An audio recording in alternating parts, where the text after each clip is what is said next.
Sini ruangan jenazah, memandikan jenazah. Oke, sini.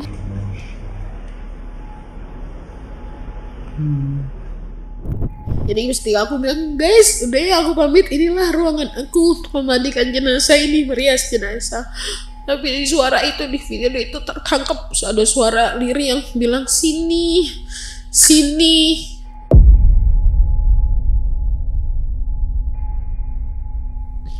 Yang katain aku, pernah gak di titik yang sakratul maut? Pernah gak ngerasain sakratul maut? Either gue bilang, pernah ada yang ngomong, Elsa, kematian itu sangat aku rindukan karena dunia tidak berpihak padaku.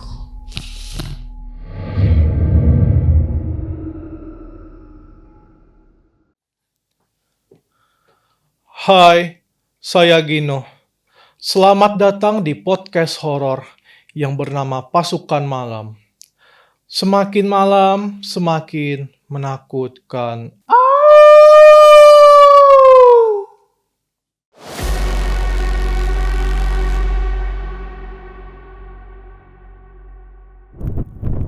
Ketika Anda menyaksikan video ini, maka Anda sudah ditakdirkan menjadi sesosok pasukan malam. Udah ya, udah. Sebelum lanjut, jangan lupa klik like, komen, dan subscribe. Dan jangan lupa bunyikan lonceng notifikasinya agar kalian tidak ketinggalan dengan cerita-cerita mistis dari pasukan malam lainnya. Semua barang dari pasukan malam bisa kalian dapatkan di media sosial kami. Yang pasti, barangnya lucu-lucu banget, tapi juga serem. Nah, gimana itu? Buat para sosoker yang ingin membagikan cerita mistisnya, kalian dapat menghubungi kami di WhatsApp 0812 14 14 80 70 atau kalian bisa mengunjungi website kami di www.pasukanmalam.com. Selanjutnya, kita akan menghadirkan sesosok pasukan malam yang berani untuk membagikan kisah-kisah mistisnya di pasukan malam. Siapakah sosok tersebut? Mari kita hadirkan Gloria Elsa. Selamat datang Mbak Gloria Elsa. Terima kasih. Gimana nih kabarnya Mbak? Baik. Oke, tahan dulu Mbak Elsa. Jadi teman-teman, kita lagi ngadain giveaway nih. Buat 6 orang yang beruntung akan mendapatkan 3 hoodie Furby dan juga 3 kaos Furby. Yang mana kalau kalian beruntung, kalian akan diumumin di akhir bulan Maret. Caranya gampang banget. Yang pertama, kalian kunjungi dulu dan follow IG kami di @pasukanmalamtv. Dan jangan lupa nih, komen di kolom komentar, kalian mau undang narasumbernya siapa dan apa alasannya. Jangan lupa komen di kolom komentar ya, supaya admin dari Pasukan Malam akan menghubungi kalian. Oke, lanjut Mbak Elsa. Mbak Elsa, bisa perkenalkan diri dulu nggak Mbak? Mbak Elsa ini siapa dan apa kegiatannya sekarang Mbak? Oke, nama saya Gloria Elsa. Panggil Elsa boleh. Saya adalah perias jenazah. Guru juga buat banyak perias jenazah juga di Indonesia. Kegiatannya juga mengajar buat mereka-mereka yang membutuhkan. Lalu pekerjaan saya ya itu aja lah. Ibu juga gitu loh. Oke. Gitu. Ya. Bisa diceritain nggak Mbak, awal mula Mbak Elsa itu menjadi perias jenazah nih Mbak? Mungkin penonton kita nih mau tahu juga nih, gimana awalnya sih Mbak Elsa bisa jadi perias jenazah? Apa tiba-tiba atau gimana gitu? Tiba-tiba. Oh, enggak lah. Jadi aku udah menjadi perias jenazah karena dari kecil terbiasa mengikuti mama. Mama itu perawat dan tugasnya memandikan jenazah. Kalau di kegiatan kehidupan di rumah gitu loh. Jadi banyak pembantu ngurusin jenazah juga. Jadi dari kecil aku terinspirasi oleh mama sampai pada akhirnya pernah ikut les merias jenazah juga. Nah, Awalnya sih sebenarnya gara-gara tanteku meninggal dunia. Nah kebetulan beliau adalah pemulung dan ya hidupnya banyak yang susah lah intinya. Dan pada saat dia meninggal itu mama men-challenge aku gitu loh. Dengan basic udah mumpuni lah ya aku les merias terus, dan aku juga udah nggak punya ketakutan untuk melihat jenazah karena dari kecil udah ikut mama terus. Akhirnya hari itu aku mulai merias santeku dan hasilnya bagus. Orang-orang pada bilang cantik. Ternyata dari situlah aku memilih untuk menjadi perias jenazah itu juga. Tapi secara profesional untuk mengabdikan diri menolong jenazah-jenazah yang terlantar di Jakarta dan sekitarnya ini, karena almarhum suamiku yang pertama itu meninggal dan kami kebetulan tidak ada biaya. Lalu pada akhirnya aku banyak orang yang menolong. Akhirnya aku di situ berjanji sama Tuhan untuk menolong part merias jenazah, karena kan bagian untuk prosesi merawat jenazah dari awal sampai masuk ke liang lahat sangat-sangat mahal. Benar.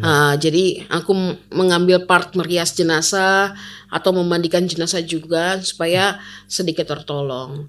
Dan ternyata dari situ mulai perjalanan aku. Akhirnya aku adalah orang-orang yang mengurus jenazah terlantar yang tidak diurus oleh negara. Ya itu sih sebenarnya perjalanannya, cikal bakalnya gitu.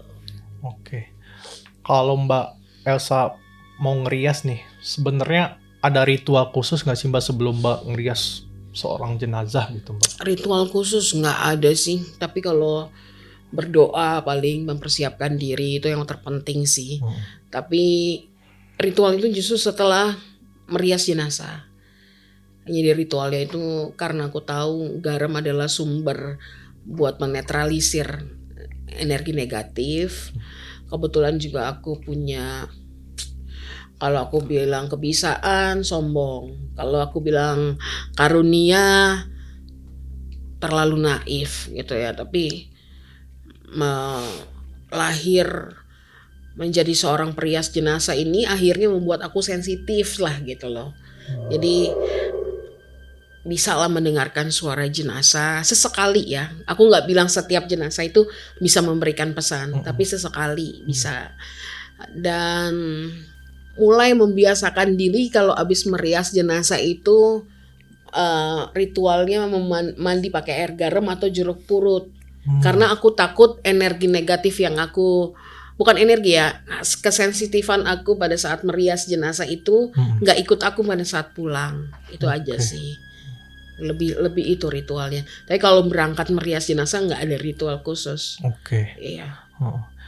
Kan sebenarnya kalau Mbak Elsa itu kan udah terbiasa merias jenazah, sebenarnya otomatis jiwa Mbak Elsa itu kan semakin sensitif ya. Iya betul. Nah, kalau pas Mbak merias jenazah itu bisa diceritain nggak sih Mbak, ada hal-hal di luar nalar nggak yang merasa Mbak Elsa itu menjadi lebih sensitif, dan kejadiannya tuh kayak gimana Mbak? Banyak sebenarnya, banyak. Tapi satu hal yang aku tahu sih, ya kalau kayak hal-hal mau mandiin jenazah tiba-tiba keran ketutup kebuka ketutup itu hal yang biasa buat kami. Iya. Jadi apa yang manusia normal buat mereka takut itu hal yang biasa buat kami gitu loh. Kayak misalnya aku pernah ngerias jenazah tiba-tiba kuasnya pindah, itu pernah juga. Atau habis memandikan jenazah itu, tapi ada ilmu kemedisan ya. Kalau kita memandikan jenazah bisa membuang gas seolah-olah seperti bicara. Kalau dulu kan ada keterangannya dokter itu bilang bahwa gas itu keluar dari pita suara, ketemu sama udara baru bisa bicara. Enggak gitu. Maksudnya aku bukan mematahkan, itu mungkin benar karena aku kan bukan orang medical. Tapi setahu aku sepanjang perjalanan aku menjadi perias jenazah, suara-suara yang keluar itu seperti gas keluar kayak nggak mungkin kena udara ngomong. kopi dong, nggak mungkin. Bener nggak? Benar. Iya dong, Iya. secara nalar kita gitu Benar. ya. Jadi hal-hal kayak gitu aku sering banget terima. Terus ada yang namanya muscle twitch. Muscle twitch itu adalah gerakan-gerakan yang terjadi pada saat kita sudah meninggal. Artinya apa? Tubuh kita itu kan memiliki kelistrikan. Benar. Jadi ketika habis listrik itu di bagian otot mana, sometimes aku nggak bilang setiap jenazah harus melakukan, tapi sometimes itu bisa terjadi kayak gerakan bibir atau mata atau ada segala macam. Nah Kedutan gitu, gitu ya, Mbak. iya. Tapi yang tidak bisa dibohongi adalah ketika lo berpulang dalam keadaan mimik wajah lo seperti apa. Itu nggak akan bisa. Jadi masih yang banyak utang piutang, masih ribut sama keluarga, masih ada pesan yang belum tersampaikan. Itu yang udah exactly beda-beda.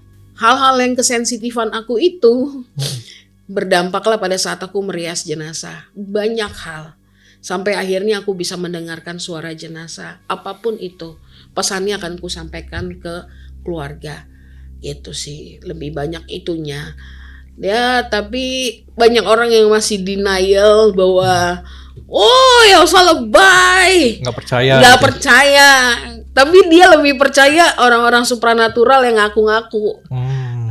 Yang sebenarnya kerjaannya nggak berhubungan dengan kematian. Iya benar. Iya, padahal kalau aku berhubungan sekali dengan kematian kan gitu. Lebih apa sih, hal-hal yang horor banyak banget gitu ya. Ada yang jenazah pernah kena santet, aku juga pernah. Dan aku bisa masuk ke misalnya gini, ketika aku megang ngerias jenazah, misalnya aku gimana ya mau cerita ya. Tapi nggak apa-apa deh, aku ceritain di sini karena ini yang pertama kali aku cerita ya. Aku yakin pasukan malam nih bakalan jadi keren nanti suatu hari nanti. Amin. Makanya aku ceritain ini. Jadi ada satu cerita yang nggak pernah aku ceritain pada saat aku merias jenazah. Aku melihat seorang ibu itu penuh dengan lebam yang banyak. Karena apa tuh? Tapi mereka bilang jatuh. Pada saat aku merias jenazah beliau, aku sampai keluar air mata. Karena begitu aku bersentuhan sama si jenazah, aku bisa melihat kayak scene film yang mungkin itu aku berpikir halusinasi aku atau seperti apa, tapi kok bisa connect sama ibu ini. Kalian kalau perhatiin video-video aku di Instagram teman-teman, kalian pasti akan tahu persis kalau aku merias jenazah itu sudah pasti aku akan berdoa menyentuh hatinya, perutnya, sama kepala. Kenapa? Karena itu tempat rumah roh-roh yang ada gitu ya. Pada saat aku pegang itu, berdoa pegang, aku lihat bahwa dia dari semasa hidupnya itu disiksa sama suaminya sampai meninggalnya itu karena KDRT. Dan mulutnya itu pada saat meninggal itu, dalam orang kalau misalnya meninggal itu kan mulut begini atau nganga. Ya karena kan masuk ke dalam alam yang berbeda gitu. Tapi ibu itu meninggal dalam keadaan begini. Artinya dia menutup selama hidupnya itu kepedihannya, kesedihannya. Sampai akhirnya besok aku itu merias jenazah, setelah ngerias ibu ini ya, dapat sight, terus aku nggak dengar dia kasih suara apa-apa, tapi dia hanya nangis. Terus sampai rumah itu aku mengalami lebam-lebam, tapi tidak di muka, di badan aku semua. Wow. Gitu. Dan itu aku ngomong sama suamiku juga, aku kenapa ya kayak gini ya gitu. Padahal memang aku agak susah, maksudnya suka kebentur sama kita kerja ya. Tapi kalau sampai sekujur badan kayak nggak mungkin gitu ya kan. Benar. Nah, tapi aku memberanikan diri. Pada saat aku ngerias itu aku benar-benar posisi air mata keluar. Dan ibu itu juga air matanya keluar. Jadi aku bisa connect. Sebenarnya ini aku nggak pengen cerita di mana-mana. Menurut aku ini kisahnya benar-benar spesial ya. Maksudnya belum aku ceritain kemana-mana karena aku ada intimate sendiri sama jenazah-jenazah yang aku pegang gitu ya. Akhirnya aku memberanikan diri untuk bicara sama anaknya bahwa ibumu tuh mati karena dipukuli bapakmu. Gitu. karena KDRT, tapi aku nggak tahu ya meninggalnya karena pukulan atau emang karena psikis, kan kita nggak tahu. Kan Benar. namanya manusia gitu ya. Benar. Nah, hal-hal yang itu sebenarnya mungkin buat orang lain horor ketika lu mendapat cerita yang seperti itu. Tapi buat aku itu haru. Paham nggak? Jadi horornya itu adalah ketika lu meninggal dalam keadaan yang tersiksa. Benar. Kematian itu banyak sekali ditakutin orang. Mau mati nggak? Enggak. Belum kan? Belum siap. Ada nggak yang udah siap? Belum ada kan? Pasti kayaknya udah diem aja kayak gue siap nih. Siap nggak? Belum kan? Siap. Tuh kan? Siap. Ada beberapa yang orang siap dan nggak siap. Benar. Tapi kematian itu bagi orang yang tersiksa di hidupnya adalah sesuatu yang dirindukan. Kematian itu. Gitu loh. Jadi mati itu misteri. Iya sih. Tapi perjalanan hidup seseorang kan berbeda-beda. Itu sih sebenarnya. Lebih itu. Nah, kalau perjalanan aku mendengar suara-suara yang aneh-aneh itu banyak banget. Banyak asli. Tapi kalau aku jelasin secara manusia, orang normal, mungkin aku ceritain gak akan nangkep. Nggak bakal percaya. Dan gak bakal percaya. Tapi aku disiksa dengan suara-suara itu, dengan masuk ke IGD selama 2018 sampai 2025 itu. Aku lihat historical aku masuk IGD setelah aku merias jenazah-jenazah yang ya lumayan lah menyiksa aku. Terus sekitar 300 kali aku masuk IGD. Aku diagnosa itu borderline personality disorder. Hampir mengarah ke schizophrenia. Berapa kali aku disiksa. Berapa kali mereka datang ke rumah aku cuman bikin aku rep-repan. Sampai pada akhirnya mamaku orang medical sendiri melihat aku bagaimana ketika aku mau merias jenazah, si jenazah itu mau masuk menggunakan aku sebagai media. Sampai aku takut ngurusin kematian orang-orang terdekat. Karena apa? Trauma ya? Bukan. Karena ketika mereka masuk ke dalam tubuh aku, menggunakan aku, atau mereka bisikin aku akan tahu rahasia-rahasia terbesar dalam hidup mereka yang mereka tidak pernah kasih tahu ke kami gitu loh. Itu yang membuat kesiapan mental aku susah gitu loh. Jadi itu perjalanan hidup Rias jenazah lumayan lah. Menyiksa. Sebenarnya Mbak Elsa, kan tadi Mbak Elsa bilang ada bisikan-bisikan gitu kan. Sebenarnya bisikan itu dalam bentuk apa sih Mbak? Atau apakah suara bunyi-bunyi doang atau ada kalimat-kalimat gitu Mbak? Kalimat, lafal. Biasanya apa itu Mbak? Contoh misalnya ini pertama kali yang aku dapat ya. Aku mau minta maaf sama adik aku. Cuman itu doang aku dengar. Dan tapi itu lafalnya berkali-kali. Tapi suaranya itu bukan suara kita kayak gini ya. Makanya kenapa aku kalau ngerias jenazah aku nggak ada cengengesan.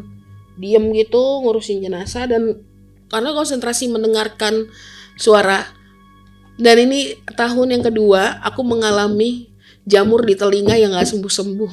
Dokter THT kemana aja aku udah coba. Jamur itu akan hidup di tempat yang lembab. Lembab itu kalau ada kehidupan. Bingung nggak? Iya. Diagnosa itu. Makanya kalau dokter-dokter aku semua udah pada tahu. Anu lagi nggak sembuh loh. Karena sakitnya bukan sakit ini, sakit yang lain gitu Kak. Nggak bisa diprediksi dokter sendiri gitu ya? Nggak bisa. Aku minum obat psikiater, obat medikal. Ini semua udah aku jalanin. Nah, jadi aku mencari tahu penyebab aku apa. Jadi aku skala pertama tuh ke dokter. Yang kedua mungkin ke ahli agama. Ya udah pasti dong. Benar. Dari dokter ahli agama. Sampai pada akhirnya aku nyari ke supranatural. Hasilnya gimana Mbak? Hasilnya sudah terima aja. Terima aja. Oke. Terus sampai aku nggak bisa nerima jawaban. Sampai akhirnya aku pergi ke suatu zat yang menciptakan aku, Tuhan dan semesta. Jadi aku harus grounding diri aku, merunduk seperti padi, melakukan apa aja yang bisa menolong si jenazah ini sampai ke kehidupan yang lebih baik gitu. Oke. Sekian cerita buat episode kali ini. Terima kasih buat para sosoker yang udah mau nonton video ini. Intinya, yang baiknya kita ambil, yang buruknya kita buang aja deh. Oke? Pasukan malam. Malam, semakin menakutkan. Au!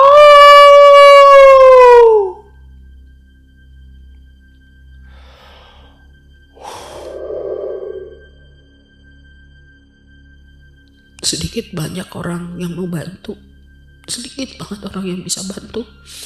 Tapi mudah-mudahan dengan aku yang dipilih sama Tuhan bisa membuat kalian pulang dalam keadaan gak punya hutang piutang ketika menguburkan keluarga kalian. Dan ternyata kematian itu mahal. Benar.